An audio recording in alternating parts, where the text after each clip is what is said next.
Welcome back to Fox and Friends. As far as business goes, President Obama says we have, as a nation, we have to change our ways. Pass this jobs bill, and starting tomorrow, small businesses will get a tax cut if they hire new workers or if they raise workers' wages.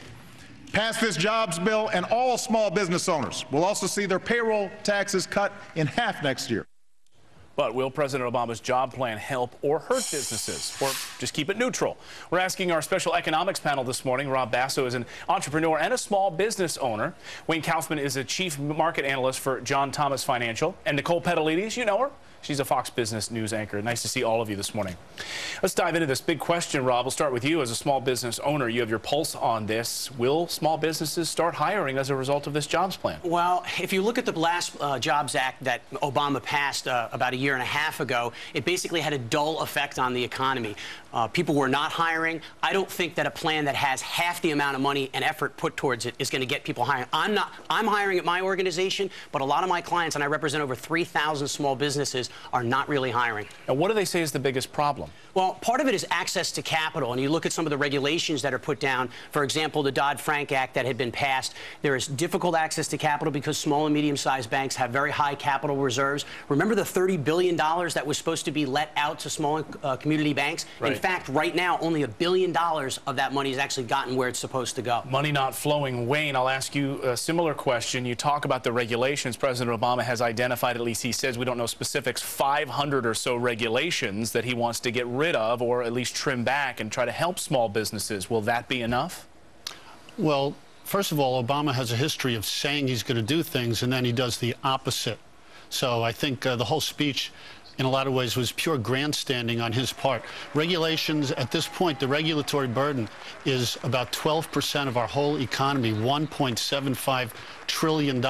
Some economists, though, cutting him some slack. I'll read you some quotes here. Mark Zandi from Moody's saying that this could create hundreds of thousands of jobs. Other CEOs saying similar things about the jobs package. And, of course, the White House, Nicole, quick to link to them on their White House blog this morning. I would love to see it. Bring on the hundreds of thousands of jobs, because I can tell you, I'm waiting. America's waiting. What we've been seeing out of the president and the administration has been a lot of talk and not so much action. The labor force peaked in 2008. It's been shrinking, trillions of dollars in spending, and now all these businesses, small businesses, are paying taxes. They are nervous. It's a climate of fear and uncertainty. I don't know. I think we got a bunch of non-believers at this point. Is there something, Rob, that will break that uncertainty? I mean, is there something, hearing from my father-in-law who runs a small business and thinks, well, these tax breaks that for him could encourage, he had to lay individuals off.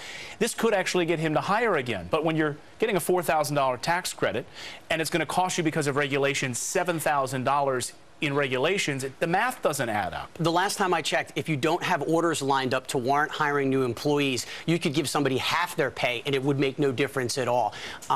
The things that are included in the bill that they're suggesting that get passed is really not going to help the small and medium-sized business owner. Your father-in-law's small business is all based on trust with his vendors, trust with his employees. The trust with the American political system right now has been broken, and until that trust is regained, small business people are not going to hire. Wayne, you talk about some of the actually how we're going to pay for this. You're talking about this could cost the economy regulations over $1.7 trillion annually. That's current. That's current. Is it going to cost more? Of course, they've got more and more regulations. You know, in the last 3 years, the regulatory bodies, their budgets, they have grown 16% just over the last 3 years. The economy certainly hasn't grown 16% over the last 3 years. So, and also getting back to these projections, you mentioned Mark Zandi and Obama's own projections. Nobody has any faith at all in the government's projections of job creation. Obama has zero credibility. Look at the past projections. Nicole, is that what you're hearing? You're down on Wall Street all week and you're standing there talking to the traders. Is that what you're hearing? Listen, I talk to traders. I talk to guys who own small businesses on Wall Street. Not everybody on Wall Street is Goldman Sachs, and I can tell you they are fed up. They think he's a one-termer. They're done. They're non-believers. The psychology of the market is terrible. Many of our stocks that we all own are, you know, at least 20% off their recent highs. We're in a tough spot at the moment.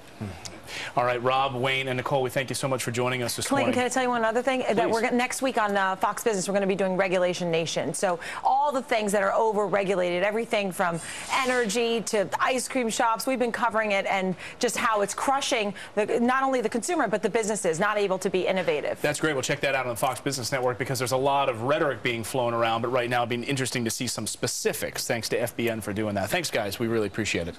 Coming up here on the show, they were some of the first people who rushed in to aid the families who lost